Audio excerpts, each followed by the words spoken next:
So my name's Tony Clark. I'm a board member of the Costa Brothers Hullers and Shellers and the family group. My background is I was chair of the State Economic Development Board for Horticulture. I was on the Premier's Food Council, and I also was the general manager of Simalu after Noel Sims passed away in China. So Kelvin and I are great mates from way back.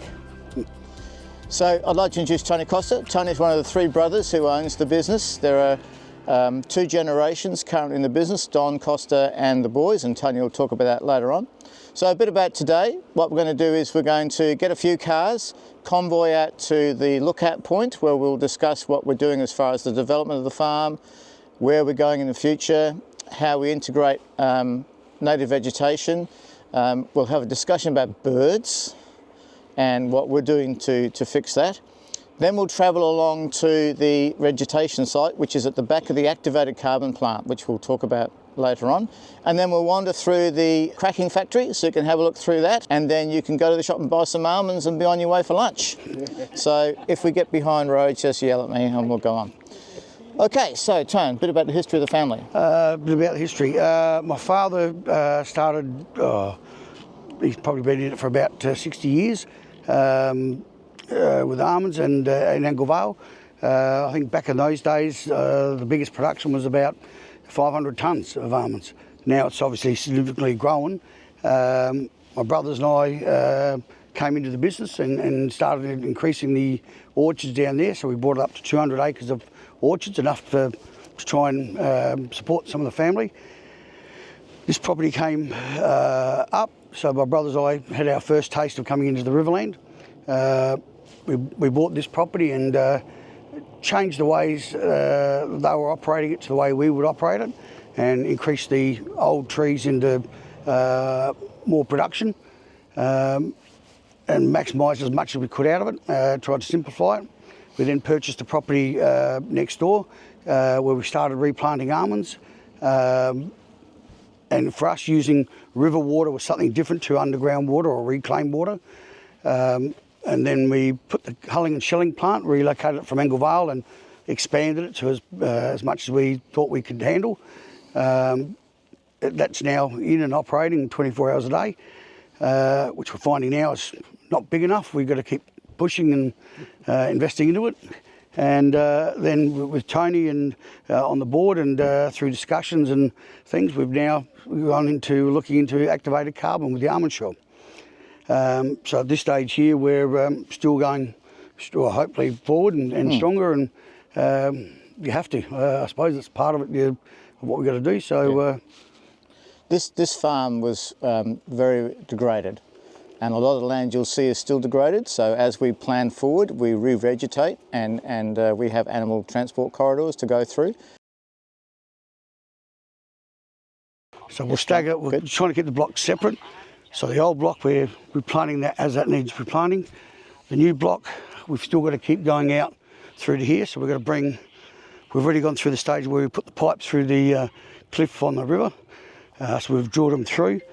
We've just got to get them across the road now, and then we can start replanting up the rest of this. We've got another 1,500 acres here to plant, and another further 7,500 acres after this. So we'll start getting into the planning of that. But with my brothers and I, it was the priority of the hull of the sheller, the activated carbon plant, the farms.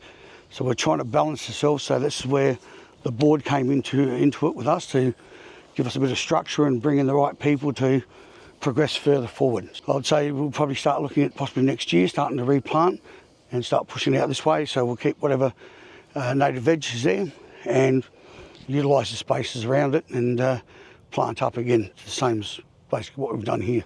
So you can see that on the far side, that's where our cracking plant is over there.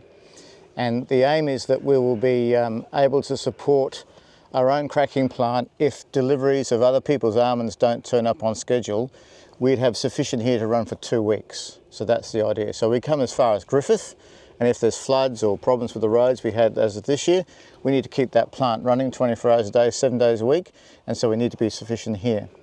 So what we're looking to do at this stage is that our next two places will be through towards where those 3 trees in a line are, And what we try and do is we're trying to work through, we'll have animal transport corridors working through from that scrub on the far left over there to the right. And where those vines are, that's our next door neighbour. They're all coming out and he's revegetating all of that as well.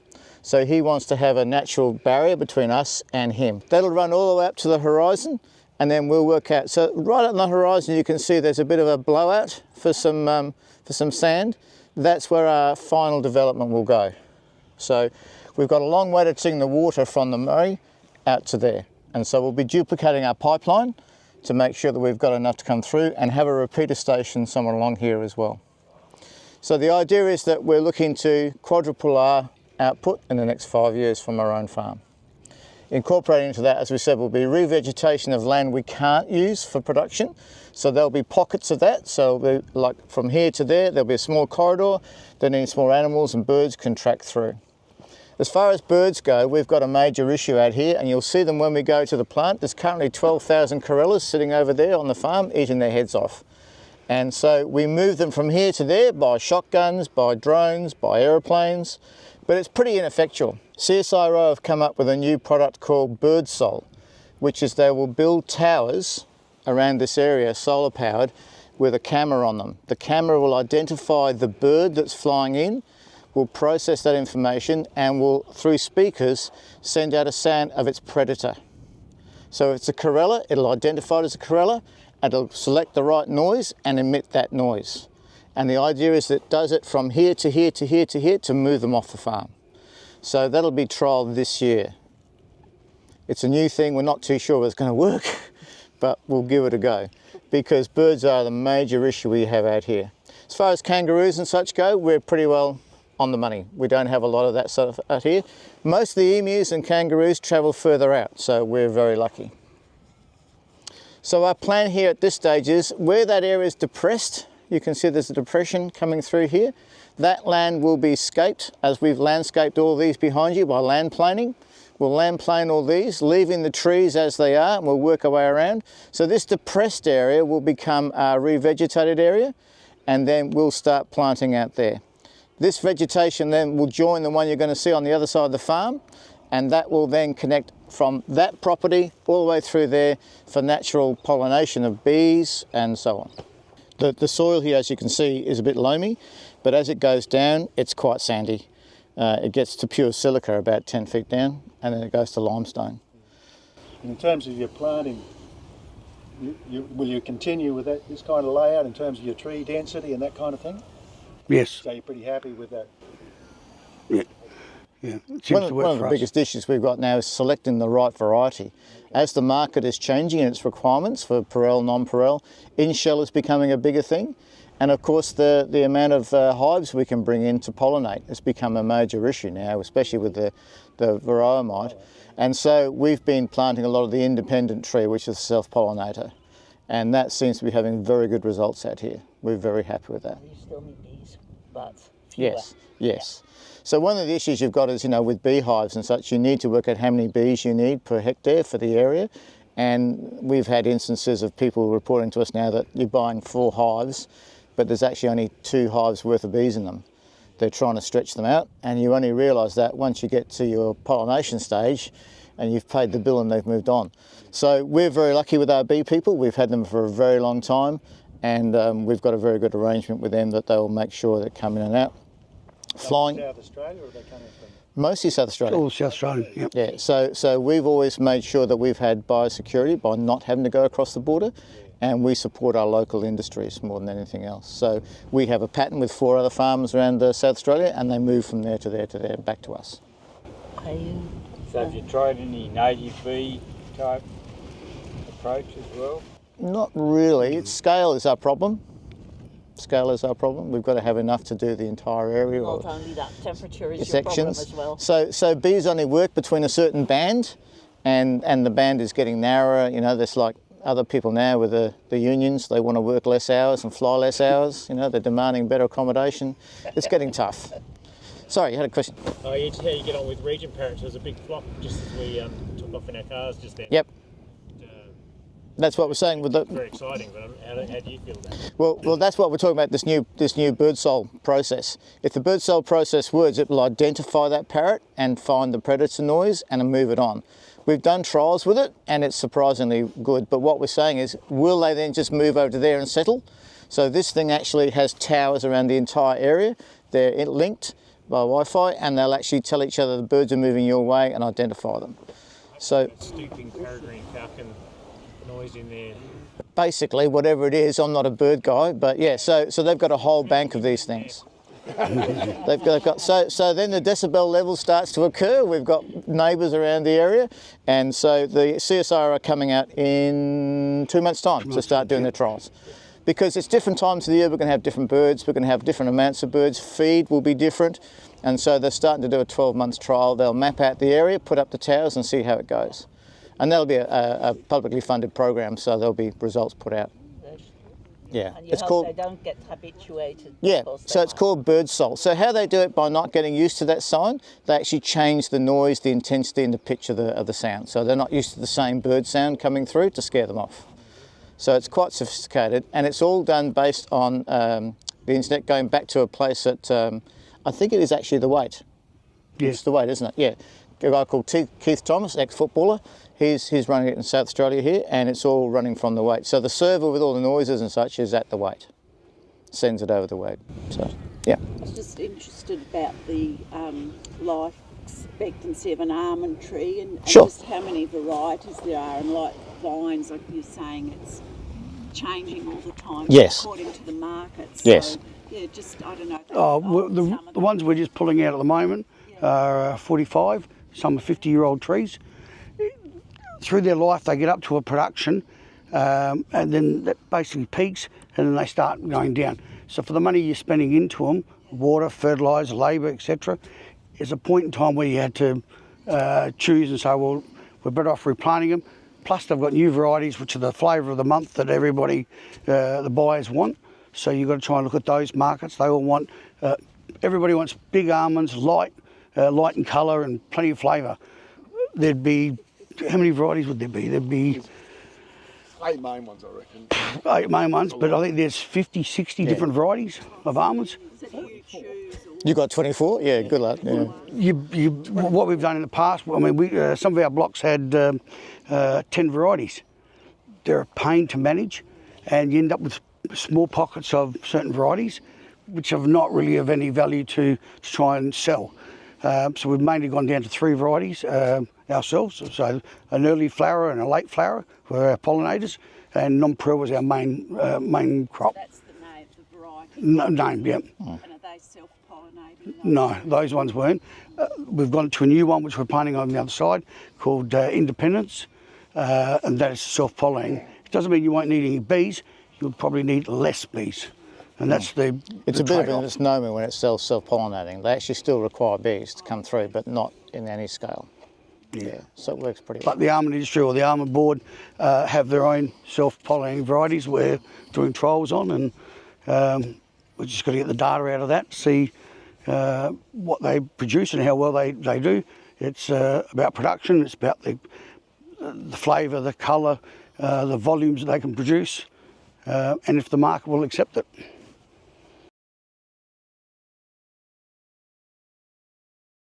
So as you see, we've got our large cracking plant behind us. We'll wander through that later on. Behind you is our new building. That's what $3 million buys you these days. It's going to be used for our activated carbon plant. So that's just been handed to us in the last couple of weeks, and we'll be talking about that later on. So the link between that plant and this plant is the heaps behind you. So that's the hull and shell that comes from production. We have 30,000 tonnes of that, which was used to be called waste, which we now lovingly call biomass. That material there is sold for animal feed. It's a very low cost material. It's pretty hard to get rid of in most years. This year we have trucks lining up at the gate because of the problems in New South Wales and Queensland. This stuff has become exceedingly expensive, and everybody wants it. So our process is that we will produce the almond, we take out the hull and the shell, and we place it into these piles. The piles are placed this way because of self-combustion. We have a lot of issues with the hulls actually trying to catch fire. Kelvin can attest to what happens when 30,000 tonnes catches fire at Simaloo. That happened overnight. The CFS came along, they threw water on it and just made it worse. It lasted 2 weeks before we could put it out. It cost $8 million. So what we do, we have our office staff go through every day and they have thermal cameras and they wander up and down the lines looking for hotspots. Once we find a hotspot, we bring the telescopic handler in. It's got a 4 cubic metre bucket and it rams in as hard and as fast as it can, pulls out that bit. As it comes out, it bursts into flame. We drop it on the floor and we put it out. The worst thing you can do is to put water in. These particular mounds form their own skin and basically that becomes waterproof. It's only when you have someone disturb it and water can get in is when you get the problem. So as long as you leave the piles alone, they're fine. So what we've now developed is a program where we have 1,000-tonne piles and we take them right out to here. But as I said, at this stage, this material is being used for animal feed and is a high price and we're selling it like hotcakes. Tell me if I just Sure. With the animal feed part, is it ground into like a meal, is it? Is that how it works? Or? So some of them use it as is and other people mix it in with a pellet. They put nutritional additives in and they produce it, like Ridley products will make something out of that. What are we talking? So we're talking animals, anything they want, as far as sheep and cattle, but cattle particularly like it. Yeah, the steers and such up in Queensland, that's where all this is now contracted to go. So the problem you've got... Mainly roughage or yeah. is it? Yeah, so the rumen in the cow's stomach loves this sort of thing. So 2/3 of what you're actually going to produce as far as nutrient inputs to the farm ends up as waste. And so if you can find a better use for it than just animal feed at low cost every year, and that's why we hit on activated carbon, which we'll talk about in a minute. So part of our farm is that this was part of the area we purchased and it's essentially been laid to waste. There's not a lot done to it, it's been overstocked over the years and we're going to slowly bring it back. What we did is that we contacted Landcare to say that we want to start revegetating this entire area. So from these flags all the way up to where that scrub is, we're going to revegetate all of this and as I said, continue right around down to the low areas through there. So we're just doing a program for about 600 plants that Amy's selected and we're planting them along here just to see what they're going to look like. Which ones go well, which ones don't. And this morning, as I said, we had over 12,000 corellas here. This entire area was completely white. And thank God they've moved on now. So the understory we want to put in is smaller plants, as larger plants, and then go for the trees. And we want to link that all the way through. So this area will basically be surrounded by natural vegetation. So we're trying to divide the factory from the orchard, from the activated carbon plants by using natural plants to try and bring it back to what it looked like. Are you planning to, you think you'll need to water those to get them through the couple of summers? So, Tony? Yeah, they are getting watered now. They're getting watered every week. They get watered. We try and come on this side. We go there with either a small little gator with a tank, and we'll have one of the guys there put water into them because we haven't really had the rain up here to get them started. So that's what we're trying to do, is get them going with that. So one of the things we're trying to instill into our employees is track discipline. Not to drive all over the place and run over plants. We want to try and establish 2 or 3 particular lines and that's where everything stays. And so what we're trying to do now is bring it down to Kubota mule size. That's the track and that's what we stay in. So we can then water from this side to that side with a boom and that's how we're going to go through all this product here. So what we've had to do as part of the activated carbon is that we have to provide stormwater. So the big hole behind you saw was the stormwater, but also the anaerobic system we're putting in here for all our wastewater from the product, because we'll have condensing towers and such involved in the process. All that water will be cleansed and that'll be used to pump out onto the new growth. So nothing will be wasted. So what we do here is that we actually receive almonds from other growers. And so at the moment, boys at the back from Pomona, this is Tulibuck we're currently running through here now, which is the Manulife operation. So the truck comes onto the weighbridge. We can currently put a B double on here, but we're now having to extend it out to put triples on. The product is weighed and then it goes into the office to get a batch number. That batch number stays with that load all the way through the system so we can completely trace it. So from there it goes to the back of the building where it's tipped into an area. So if we've got the same almond from the same people, we can put 2 or 3 batches together and run it as one continuous run. But what we do is we separate all the varieties and all the growers all the way through the process, so we can track it all the way back.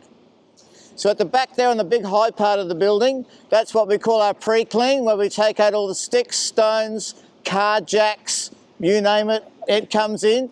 You'll be surprised what we find. And we then separate all that waste out, but we have to account for every stone, stick and such in weight. So if 2 tonnes come in, we have to account for 2 tonnes going out when we break it up into stones, waste, shell and almonds. So from there, it goes through a pre-cleaner, which takes out all the dust, the small sticks, and we have a magnet that takes any metal out. And from there, it goes into the plant. So the first stage in the plant, which we'll walk up to, will be the crackers. And what they do is they actually crack the outer and then the inner, the husk and the shell, and then drop through onto a series of moving screens. And the screens drop it through and then go onto a conveyor belt, which goes to what we call the first peewee, which then starts to drop off in different sorts of holes, the shell and the nuts. We do that 3 times until we end up with just a nut. So all the shell has now gone out of the factory and we're just running with a nut. The nut then goes over an aerating table, which brings the air up underneath the product, and through shaking, we move the nuts forward and any small parts of shell left are separated. So by the time we get to go into the bins, it's just the nuts, there's nothing else. From there, they're then weighed and a sticker is put on it. The sticker will show the grower, the variety, the size, where it came from, the weight, and everything else we need to know in a system called Almads. Almads then sends that information for that bin in real time to either Almond Co. or to Riverland Almonds, depending on who we're packing for. They come into this area, to the holding area. So this will be this morning's production, and then we'll decide on what happens to them. They may go straight to the processor, which is happening this morning. That's why there's not a lot here. The trucks are taking it straight out. They want this variety. Or they're going for storage next door for a week, and then we gas them. So each one of these has a label. So it shows us the run number, so that's from the truck all the way through, and that's its registration for that, the tagging. This is the bin number. It's going to Riverland Almonds. The grower is Old Goodnight, which is Manual Life up at Griffith. The variety is Carmel. The block where it comes from, and the most important thing is the size of it and the weight. So when the processor wants to run a process of Carmel, he may want a certain size. So the computer's already told him this bin's been made, and over at Loxton they already know that. So they know how many bins to get. At the moment they want lots of these and they're taking them straight away. So the issue we've got is that we may not have a lot of these sizes, so it sits on that scale for maybe 2 weeks to get half a kilo. Sometimes the sizing is weird, and we can have one bin there for 2 weeks, and we can have 6 growers in there because we have what's known as a pool, but we can identify that 3 kilo came from this grower, 2 kilo, and they pool it together. So we still know how much the grower gets, but you can't put it 2 kilos and send it over in a bin. So we have to wait till the whole bin's full. So the Almond system tells them there are 5 growers in that bin, and they know how much to allocate the money to. So this all depends on the quality, of course, which we'll look at in a minute. So from this holding, they go to the gassing. So this is Cameron, our supervisor on this side of the business, and this is Cusify. So Cusify has taken all the arguments out. When we used to take a sample and send it over to the processor, and then the grower got shitty because he didn't think it should be this product, it should be that quality. This machine takes away all the guesswork. Every operator now in the state has one of these machines, and they're all calibrated to the same calibration. So there's no argument as to what happens.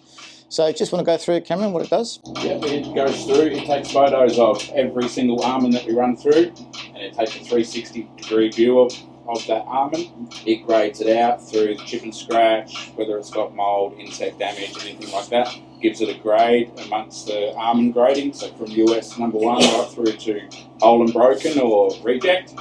And once it's all done that, we just put that through a system, and a lot of people will sort of sell and grade and pack off of what this machine lets it know. Once this machine does its sample, it can't be tampered with. that sample is what it is. So if I was to pack that up, send it to Portugal, California, they'll get the same result there, and no grey area. Everyone's on the same page. Do that for every bin? Every single bin, yeah, will run through this. Yep. Yeah. So it's quite a complicated system, but what it means is that the entire industry is now on the same standard, which has taken out a lot of the issues between grower and producer, and also the cracker, because we're only the middleman between the grower and the end producer, which is Almond Co or Riverland. And so we often had people saying, well, why is my crackout down, or why is this happening? This now has taken all that out. What they do with the product on the other side of the process, depending on their market. So if you get a fancy or a AAA, it'll go to the cake decorating market. The chips will go to Kellogg's cornflakes or for their trail mix or whatever. So everything has a use, so nothing is wasted. If you have a batch of almonds going through and there's one bulky or pretty eaten sort of like individual, can you get that out? No, this identifies that there is 0.1% of X, and so if there's more than like 5%, it'll downgrade from an A to a B grade, a B to a C grade. So there is another machine that Pusify makes that sits over the line that'll grab all of that stuff as it's coming down the line, and as they pick it, they know there's 0.1% of this. They'll concentrate on getting that one out. The new machine that follows on from this does exactly that. It'll grade it out to whatever specs you put in. So if you chuck in a whole and broken and you want some premium out of it, it'll just pick all the premium nuts that fit into that grade, the extra one. So when they're processing through on their side, they have laser airs. So you have maybe 100,000 nuts going through an old heap. The laser actually looks at every single one of them. It doesn't like that one. Off it goes with compressed air and gets kicked out. So it's an amazingly efficient system. But for what we're looking at here is we're looking at from how much of the 2 tonnes that came in are in cracked almonds, broken almonds. This tells you. Okay. And what percentage of what you do stays in Australia and what goes overseas roughly? That depends on the almond processor. We have no say in that at all. Yeah, we have enough trouble doing what we do. Yeah. So what we're saying here is that roughly 30% of what we put through the plant is nuts. The rest is biomass.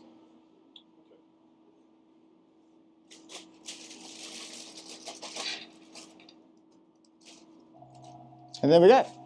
Okay. Thank you.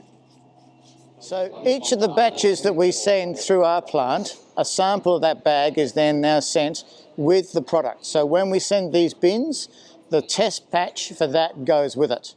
And so when it gets to the end processor, Almond Co or Riverland Almonds, they will take that bag and they will look at what we've done and they'll run the bins through and see if it's a representative sample of what happens. And there's a parameter. And if it's out, we have to explain why. Often what happens is that we will have a really good crack out and it'll do really well here. They may put it into storage for 2 months and end up with a lot of weevil or worm damage. And they say, oh, our quality is not what you guys said. And they look at it and their machine says, yes, but 5% is affected by Carphophilus or 2% has been affected by bugs. Then they know what's caused the issue. So to stop that from happening, we actually do fumigation, which we'll show you here. So just a bit about the building. As you can see, it's actually got an inner skin and an outer skin. The inner skin is a insulated material, and it also means that there's not a lot of areas where the dust can settle. Also, the roof has got a separate roof. There are 2 roofs. What we've done is we try to keep this place as pleasant as possible at a certain temperature. If you look at the beams on the side, they're actually cantilevered beams. They're thin at the bottom and they're thick at the top. And that allows the stretch right across without having to put any supporting beams in the middle. So it's easy for forklifts, great for storage. So it's quite an expensive building. But when we looked at what we wanted to do here, we want to make sure that temperature and consistency of temperature is one of our big things. And if you also look, it's got the concrete tilt-ups as well. Is it cool in summer? It is, yeah.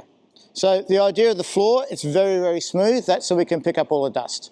Well, my question was, how do you deal with the dust in the summer? It must be, but as it's through the extractions, it takes it all out at each point, so we don't have the dust in the air. Yeah, we have a bit. You can never get rid of it all, but it's workable, and so I don't have to wear a mask. Yeah. Okay, so this is the area where we do all our spraying. So we have pesti gas or the fumigation gas in the blue containers. That's released through the roof. The building is sealed, and we actually gas in here. So these bags are opened. We gas them and then we close the bags up. This is now ready for pushing. Sorry? What gas? It depends on what they want us to use. Usually pester gas or fumigants of some sort. Depends on who is. Almond Co use a different gas to Riverland. And from here, we then go through to where our power supply is. It's a lot quieter when you consider how much noise was at the other end of the factory. It's a very good insulator, this material, on the factory floor. All of our forklifts are electric.